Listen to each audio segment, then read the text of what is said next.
నమో తస్స భగవతో అర్హతో సమ్మా సంబుద్ధస్స.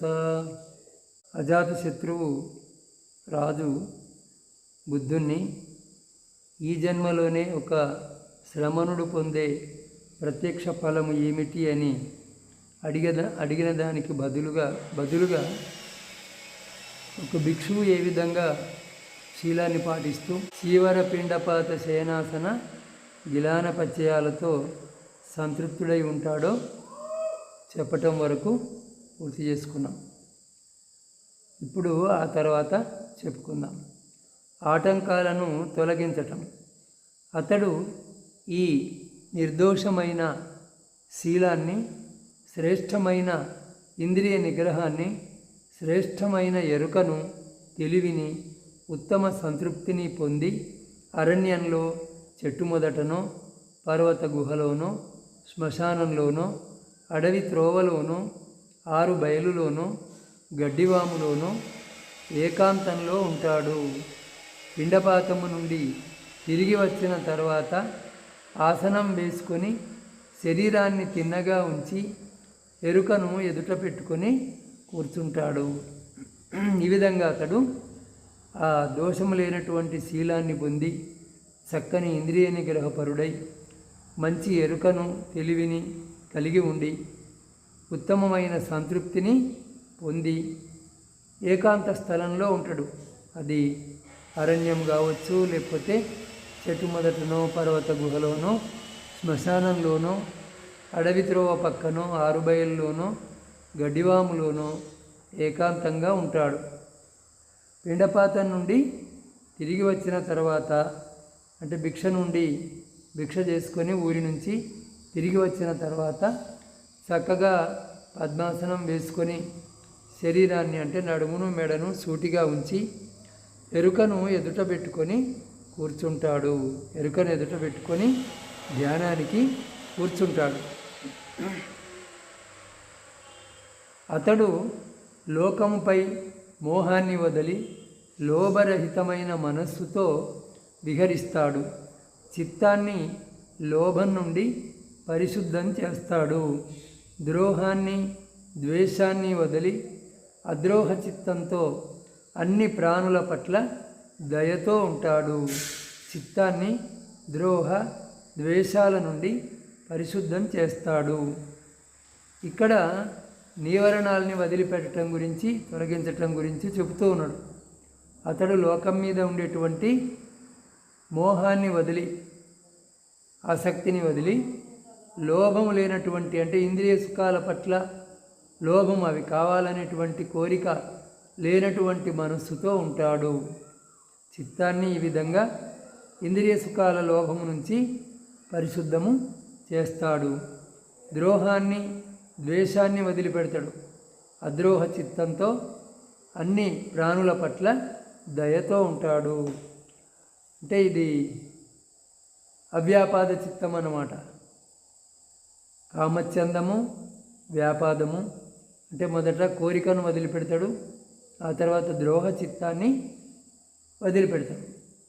తర్వాత మూడవది తీనమిద్ద, సోమరితనాన్ని, కునికిపాట్లను వదిలి అవి లేకుండా కాంతి సంజ్ఞతో, ఎరుకతో అంటే భూమధ్యంలో కాంతి వెలుతురు సంజ్ఞతో, ఎరుకతో, తెలివితో ఉంటూ, మరుపులోకి పోకుండా తెలివితో ఉంటూ చిత్తాన్ని సోమరితనము నుండి పరిశుద్ధం చేస్తాడు.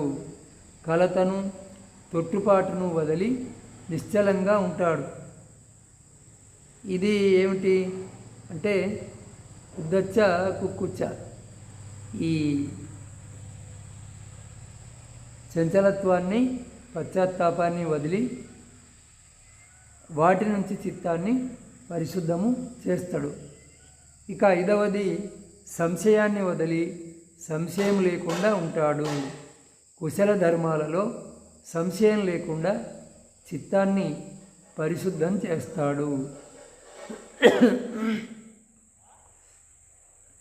ఈ విధంగా ఈ కామచందము అంటే కోరిక, ద్రోహ చింతన, శారీరక మానసికమైన ఈ సోమరితనము, తర్వాత చంచలత్వము, పశ్చాత్తాపము, ఇంకా సంశయము అనే ఈ 5 నివారణాలను తొలగించి వాటి నుంచి చిత్తాన్ని పరిశుద్ధము చేస్తాడు.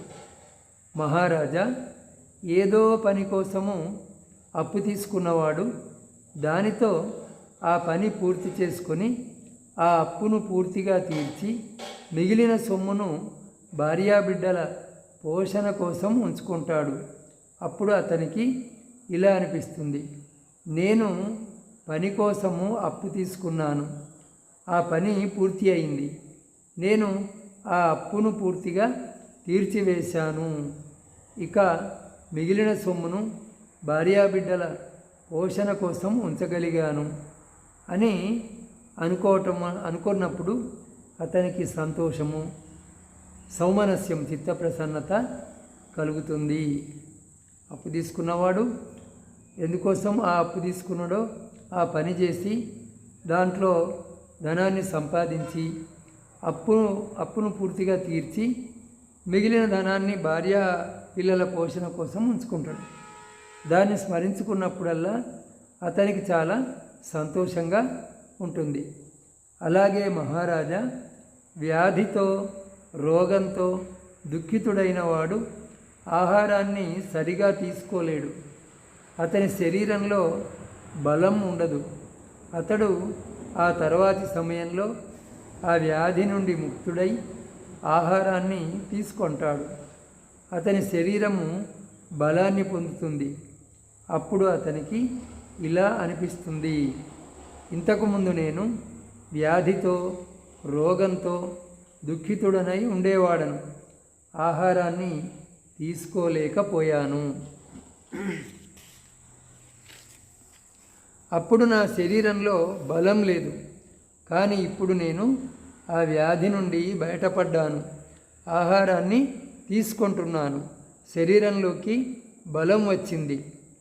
ఇలా అనిపించినప్పుడు అతనికి సంతోషము, సౌమనస్యము కలుగుతుంది. వ్యాధితో బాధపడేవాడు వ్యాధి నుంచి బయటపడ్డ తర్వాత దాన్ని స్మరించుకున్నప్పుడల్లా అతనికి సంతోషంగా ఉంటుంది. మహారాజా, ఒకడు జైలులో బంధింపబడి ఉంటాడు. తర్వాత కాలంలో అతడు ధనం ఖర్చు పెట్టకుండానే విడుదల పొంది క్షేమంగా ఉంటాడు. అప్పుడు అతడు ఇలా అనుకుంటాడు, ఇంతకుముందు నేను జైలులో ఉండేవాణ్ణి, ఇప్పుడు నేను విడుదల పొంది క్షేమంగా ఉన్నాను, ఇందుకోసం నాకు ధనం కూడా ఖర్చు కాలేదు. అలా అనుకోగా అతనికి సంతోషం, సౌమనస్యం కలుగుతాయి. అదేవిధంగా జైలులో బంధింపబడిన వాడు జైలు నుంచి విడుదల పొందిన తర్వాత దాన్ని తలంచుకున్నప్పుడల్లా అతనికి చాలా సంతోషంగా ఉంటుంది. ఇంకా మహారాజా, ఒకడు దాసుడుగా తన అధీనంలో లేక పరాధీనంలో ఉంటాడు. అతడు పోవాలనుకున్న చోటికి పోలేడు. కొన్నాళ్ళ తర్వాత అతడు ఆ దాసత్వం నుండి విడుదల పొంది స్వతంత్రుడవుతాడు. ఇతరుల వశంలో ఉండడు, అనుకున్న చోటికి పోగలడు. అప్పుడు అతడు ఇలా అనుకుంటాడు, నేను ఇంతకుముందు దాసునిగా పరాధీనునిగా ఉండేవాణ్ణి, పోవాలనుకున్న చోటికి పోగలిగేవాణ్ణి కాదు.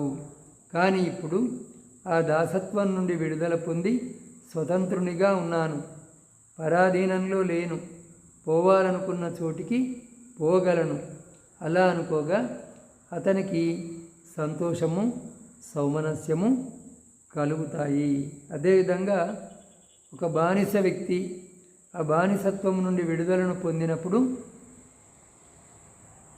స్వతంత్రుడైన తర్వాత అంతకుముందు ఉన్నటువంటి బానిసత్వాన్ని దలంచుకొని నేను ఇప్పుడు అందులో నుంచి బయటకు వచ్చినా పోవాలనుకున్న చోటికి స్వేచ్ఛగా పోగలుగుతా అని అనుకున్నప్పుడల్లా అతనికి సంతోషము కలుగుతుంది. మహారాజా, ధన సంపదలు వెంటగలవాడు భయం కలిగించే అడవి త్రోవలో భయంతో పయనిస్తూ ఉంటాడు. కొంత సమయానికి అతడు ఆ అడవిని దాటి గ్రామాన్ని చేరుకొని నిర్భయంగా ఉంటాడు, క్షేమంగా ఉంటాడు. అప్పుడు అతడు ఇలా అనుకుంటాడు, నేను ఇంతకుముందు ధన సంపదలతో భయం కలిగించే అడవి త్రోవలో పయనించాను. ఇప్పుడు ఆ అడవిని దాటి ప్రమాదం లేకుండా గ్రామాన్ని చేరుకొని నిర్భయంగా క్షేమంగా ఉన్నాను. అతనికి ఇలా అనుకోగా సంతోషము, సౌమనస్యము కలుగుతుంది. అలాగే మహారాజా, భిక్షువు 5 ఆటంకాలు ఉన్నంత వరకు, ఈ 5 అవరోధాలు, నివారణాలు, ఇంతకుముందు చెప్పుకున్నటువంటి ఆ కోరిక, తర్వాత ద్రోహ చింతన, ఈ సోమరితనము, శారీరక మానసికమైన సోమరితనము, చంచలత్వము, పశ్చాత్తాపము, సంశయము, అవి ఉన్నంత వరకు తనను రుణగ్రస్తునిలా, రోగిలా, ఖైదీలా, దాసునిలా, అడవి త్రోవన నడిచే ధనవంతునిలా భావించుకుంటాడు. అంటే నిర్భయంగా ఉండడు. నివారణాలు ఉన్నంత వరకు నిర్భయంగా ఉండడు. మహారాజా, ఆటంకాలను దాటిన భిక్షువు తనను రుణం లేనివానిలా, ఆరోగ్యవంతునిలా, బంధముక్తునిలా, స్వతంత్రునిలా, అడవి త్రోవను దాటిన వానిలా భావించుకుంటాడు. 5 ఆటంకాలను దాటిన వానిగా తనను తాను చూసుకోవటం వలన అతనికి ప్రమోదం కలుగుతుంది. అంటే ఆనందము లేదా సంతోషము కలుగుతుంది. ప్రమోదం వలన ప్రీతి కలుగుతుంది. ప్రీతి వలన శరీరము శాంతమవుతుంది. శాంతమైన శరీరం వలన సుఖం కలుగుతుంది. సుఖవంతుడైన వాని చిత్తము ఏకాగ్రమవుతుంది. చిత్తము ఏకాగ్రం కావడానికి ముందు ఉండవలసిన లక్షణాల గురించి చెప్తూ ఉన్నాడు. ప్రమోదము, ప్రీతి, శారీరకమైన శాంతి, సుఖము. ఆ సుఖవంతుడైన వారి చిత్తము ఏకాగ్రమవుతుంది. ఇక్కడికి ఈరోజు చాలు.